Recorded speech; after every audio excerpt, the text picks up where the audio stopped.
has the experience, Dan, for you been like being part of the team to adapt such?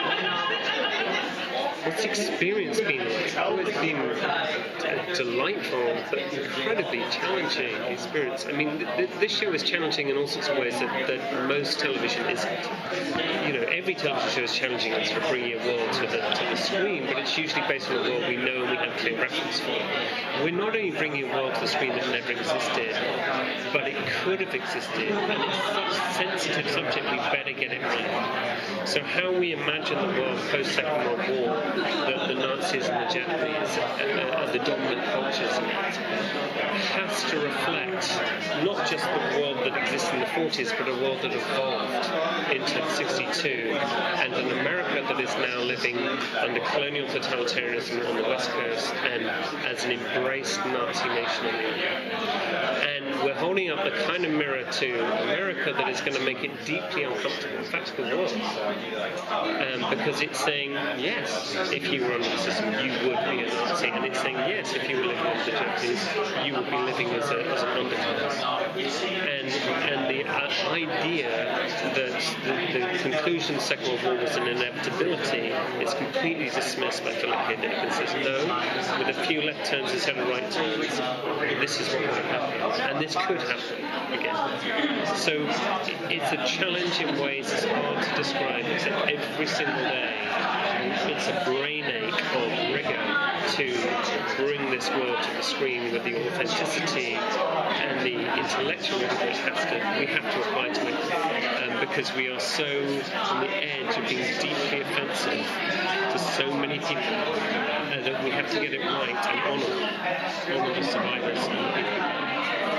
And have you seen that? Obviously, that's consistent through series 1, season 1 and 2. But have you seen it now that you're a little more established? Has it become any easier? No, it gets harder. Difficult? It gets harder. The bigger our world becomes, the more we open it up, both into alternate realities, but also into expanding the world that we are. We spend more time in Germany. What's the new generation of young Germans talking about? You know, if you grew up as a privileged class in Berlin and in victorious Nazi Germany, what would your life be like? Would you be rebelling against your parents? Would you not dare? You know, we for a while we explored the idea of actually setting one of our stories in North Africa on the DAM project. I spent 4 weeks in Morocco researching and traveling with two other producers and a production designer, you know, what the Nazis would have done in that environment.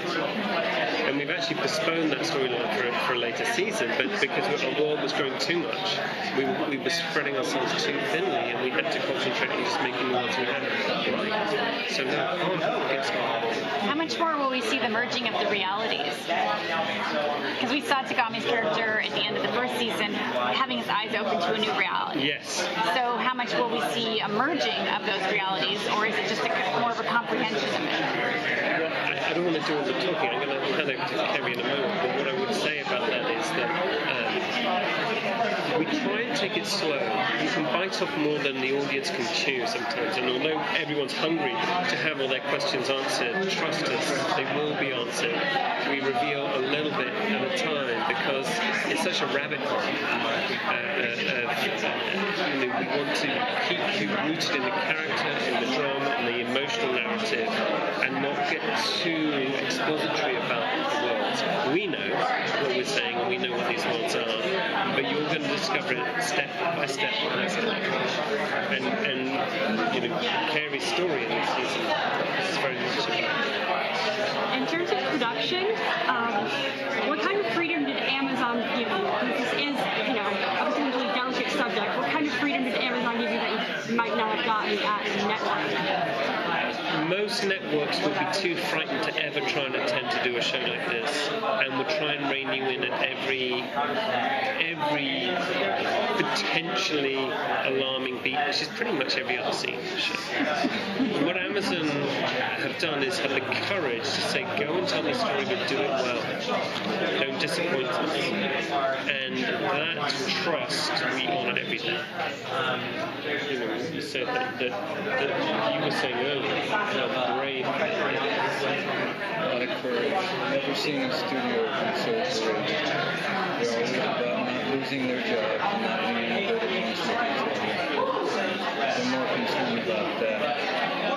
I think also it's the perfect time for a studio like Amazon with millennials. You kind of get bored quickly, because we're moving at such a speed. And in that, you gotta keep new things, edgy things, out of the box things. And at the same time, I'm very concerned about bringing a counterbalance to that, or a balance to that. And I think we're part of that in a show that is more thinking oriented than just American Idol. Something that is just, I mean, that's all valid. It's entertainment. It keeps people from doing something else. It's meaningless. But when you can provoke thought within people and wheels start turning, we have a real chance right now. People look at things out pessimistically, but optimistically, it won't change until we kind of go through this kind of phase. We've got to identify each other. We've got to know really what it is. All our fears are manifested in this election of what we thought America is happening, and at the same time it makes the millennials come out who haven't been jaded by all of the restrictions, and really I want for our show to be part of that millennial move, to think a little bit, and to think our generation grew up with the stigma of World War II. I mean, just racist. There hadn't been any more racist war than Second World War, and the Germans and the Japanese were just so took the brunt of that. And it lasted a long time. The bad news was, it came along with American young boys who were just reaching their manhood and feeling that was their destiny. We are number one. We have 2 atomic bombs. Everybody else will listen to us. They sort of conducted business in a power standpoint without understanding what that power meant. And in this story, certainly, it represents 2 powers that we never considered to have one, and seeing how they're going through that. And for my character, Tagawa, although he's absolutely loyal to the emperor and to the country, there's something else which, going to the other side, reinforces with him. It confirms that there's something more than just what you think is what you think. And it's just a deeper level of spirituality, which I think is okay for right now, that we consider that there's even that possibility. We have no kind of program. We really have to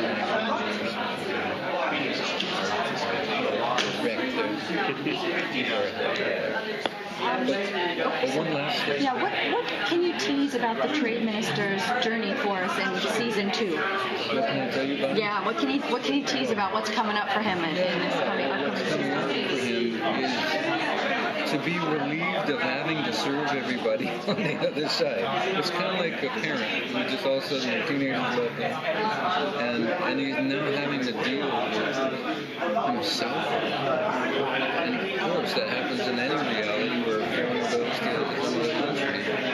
You're always so aware and watching every single little move, and really starting to explore different parts of himself. I can relate to that. And discover that himself in another world could be a very different person. Yeah. Which is quite profound shock to the character. It is, to find out what Tagawa is, the Tagawa that lived in that other reality and has that effect on his wife and son. And you're not knowing that story. So it's a discovery. It's very moving. It's a very, very moving narrative. And I think one of the big shifts in the second season, there had always been the intention was to dig much more, spend more time involving the character, the emotional arcs of the characters, and not be, allowing it to forward so fast. Because our story's happening in a very short period of time. And it just, we're allowing ourselves to spend a bit more time with each character. And as our world becomes more and more complex, we slow it down even more. And I hope that the audience will respond to that, because one of the things that was clear from last season was the questions it generates in the audience. Everyone has an opinion about what these films are, what they mean, what the alternate realities would be, what the purpose of this journey is. How can Juliana see a film that has the two men who love her in it, and all of these questions, which will be answered. Be patient with us, be tolerant with us, and trust us. They will be. And we slow it down for a reason, which is to allow those questions to gestate and find their own answers. All right, thank you so much.